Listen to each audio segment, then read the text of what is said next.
বিসমিল্লাহি তাওয়াক্কালতু আলাল্লাহ লা হাওলা ওয়ালা কুওয়াতা ইল্লা বিল্লাহ। আব্বু, জুম্মার দিন এত স্পেশাল কেন? কারণ শুক্রবার হলো সপ্তাহের সেরা দিন, গরিবের হজের দিন। আল্লাহুম্মা ফতাহলি আবওয়াবা রাহমাতিক। বিসমিল্লাহির রহমানির রাহিম। বিসমিল্লাহির রহমানির রহিম। আশহাদু আল্লা ইলাহা ইল্লাল্লাহ। খুতবার সময় একদম চুপ থাকতে হয় বাবা, মন দিয়ে শুনতে হয়।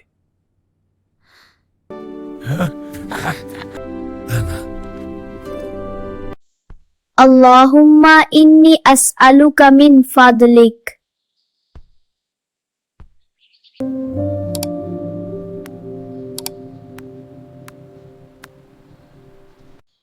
বন্ধুরা, জুম্মার দিনের কাজগুলো ভালো লাগলে এখনই আমাদের চ্যানেলটি সাবস্ক্রাইব করে দাও।